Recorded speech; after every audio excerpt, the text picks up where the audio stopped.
What's going on, everyone? So, something that I've talked about pretty heavily this offseason, and you're even starting to see reports and stuff like that about just all of the talent and the youth and players that you have on this roster, which is, I think, a good thing. There are obviously some questions and some concerns about, just you got a lot of young guys, egos, things like that. Are they going to be able to kind of put it aside for the betterment of the team to really progress? But regardless, something that I've talked about is at some point, you're going to have to make tough decisions. At some point, you're going to have to make a consolidation trade. And, for most of the offseason, you heard, Kevin Durant, you heard Giannis Antetokounmpo, and now that you have De'Aaron Fox with a long-term max contract, right?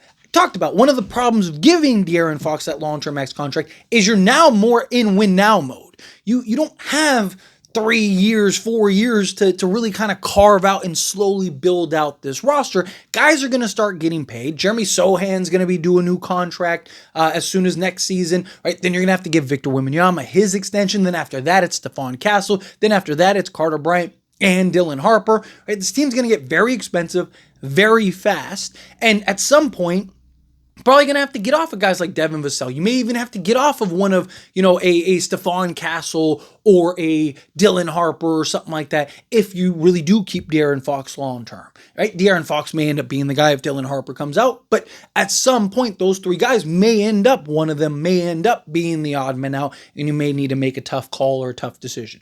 Maybe not. Maybe they all work it out, but you also can't have 4, 5, 6 players all on max contracts. Right, you're going to have bare minimum Victor Wembanyama and De'Aaron Fox, and then you're going to have Dylan Harper, Stephon Castle, right, all on max contracts. So it's just, it's a lot, especially with the new CBA, maybe the previous CBA. But if you can consolidate, do you want to consolidate for kind of like a higher end role guy, or do you want to go for like a star level player? Well, there was a proposed trade. It's just kind of like a fun trade that is circulating about a potential Devin Booker trade. And I think you could argue it's a little bit of an overpay for Devin Booker because Devin Booker still is an incredible talent. He's still young enough to kind of fit the timeline of De'Aaron Fox with Victor Wembanyama, having kind of Fox, Devin Booker and then Victor Wembanyama as your kind of big three with the young role players and stuff, and kind of cycling through just the cheaper end guys. I think there is potential, like that could be good enough to win you an NBA championship, and I'll dive into more of that here in a moment. But here's the proposed trade. Again, not my trade, it's proposed. Devin Booker to the San Antonio Spurs for Devin Vassell, Keldon Johnson, 3 first-round picks, and Stephon Castle. I don't mind turning Stephon Castle into Devin Booker. Some people might. But the thing is like, again, Devin Booker is more proven. Victor Wembanyama wants to win now. You have De'Aaron Fox. If you can kind of... The likelihood of Stephon Castle being anywhere close to the level of Devin Booker is incredibly slim. So if you can kind of expedite that and just get that guy who's young enough to be, Devin Booker and De'Aaron Fox could be your foundation along with Victor Wembanyama for the next 6+ years. The question becomes like the Suns we saw like with Bradley Beal and whatnot. Difference is like, and I talked about, I have not been more right about a team, I think, ever than I was about the San Antonio or the Phoenix Suns, right? When they traded for Bradley Beal, I made countless videos on my sports channel talking about how like, hey, I don't think this is going to work. Like, it doesn't make sense. I think it was a foolish trade. I got called every name in the book. I got, the whole, you don't know ball, blah, blah, blah, give them the championship now. One of us was right, okay? And it just was a total disaster. And I talked about it's because they are two similar players. De'Aaron Fox and Devin Booker at least can play different positions naturally. Like, it's not like De'Aaron Fox is more of a 2-3 than a, 0.2, and you're kind of forcing him to play. No, he is a point guard. He's the point guard. Devin Booker's the shooting guard. Devin Booker is fine and comfortable playing off ball and all that stuff, but he can also be that bucket getter for you. Defensively, he's one of the better kind of perimeter guard defenders, so he can defend, right? I like the idea of getting Devin Booker. I think the natural fit, Victor Wembanyama also slots in natural position, so it doesn't like take away from anything. I think that's a 3 a big three that can work. That can, obviously you got to see it happen in action. Guys have to sacrifice stuff like that. Like, what's the pecking order? But I do think that that is something that would just be more naturally better than what the Phoenix Suns put together with Bradley Beal, Devin Booker, and Kevin Durant. You're talking about three players that are essentially the same players, just at different levels. And two guys are literally the same player that play the same position. Neither is skilled enough as a playmaker to play the point. Neither is big enough to properly slot into the three. You wouldn't have that problem with De'Aaron Fox and Devin Booker, right? But it's given up to Stephon Castle, Devin Vassell, Keldon Johnson, and 3 firsts. If it was like a first, maybe, because you're going to have to pay to play for a guy like Devin Booker. But this is like a Giannis level package, and I don't think you should have to give up that for Devin Booker. If it was like Castle, Vassell, Keldon Johnson, and 1 first, be kind of hard to say no to that.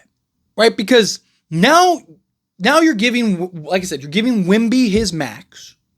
But then after that, you have a couple seasons before you have to pay somebody. So you have kind of the De'Aaron Fox, Devin Booker, Victor Wembanyama era for the next 4 years. Try to go win a couple championships in that time before you got to start paying Dylan Harper and Carter Bryant and stuff like that. So you kind of consolidate for a higher end player that could put you over the top and potentially allow you to win multiple championships. You still keep Carter Bryant and Dylan Harper as the building blocks in a post De'Aaron Fox, Devin Booker era.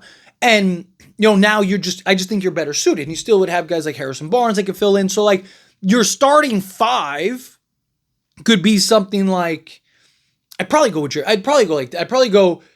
De'Aaron Fox, Devin Booker, Harrison Barnes with a Jeremy Sohan for his defensive versatility, right? Because you have more than enough scoring and offense. And then Victor Wembanyama, right? Or you could go the big route. But, Devin Booker likes to operate in the mid-range. So does De'Aaron Fox. Teams might kind of pack the paint, so maybe it might be better to have Wemby kind of be able to stretch out at that point. But I'd probably go with Jeremy Sohan just for the defensive versatility, right? Because his ability to slot in and defend and kind of lean in defense side. Now you got Devin Booker, Harrison Barnes. De'Aaron Fox can play some defense too.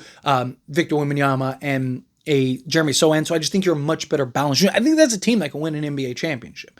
And you still have the youthfulness off the bench and enough young guys and talent to where you can really kind of, go all in, go win an NBA championship, but also have your future still intact with Dylan Harper, a Carter Bryant and a Victor Wembanyama in a post De'Aaron Fox, Devin Booker era.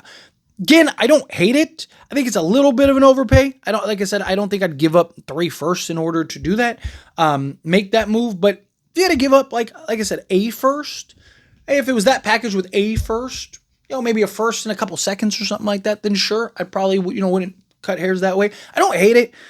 I don't think Phoenix would do it until it's like a total disaster. And for Phoenix, that's a home run for Phoenix. Now you have Stephon Castle, Malik, and Jalen Green as your foundation going forward. Stephon Castle as your point guard, Jalen Green as your 2 guard. So now you got the natural fit in that regard. Got Dylan Brooks with, you could go several options, but you have the young core and foundation. You got a couple picks. You got Devin Vassell, guys like that you could probably turn and flip into maybe a third team or whatever. You can work some stuff out and kind of better round out your roster. I don't hate it. I think it's. I don't think it happens. I don't think it's something that really necessarily happens. But if Devin Booker, if the Suns aren't very good and Devin Booker kind of starts getting itchy, maybe. Anyway, as always, this is a discussion. Pass question you. Let me know your thoughts and opinions down in the comments. That being said, if you haven't liked this video, hit that like button. Helps me out. Helps me enjoy these types of videos. I truly appreciate it. Not subscribe to the channel. Hit that subscribe button. Turn on the bell notifications. Appreciate y'all. See you in the next one. Thank you.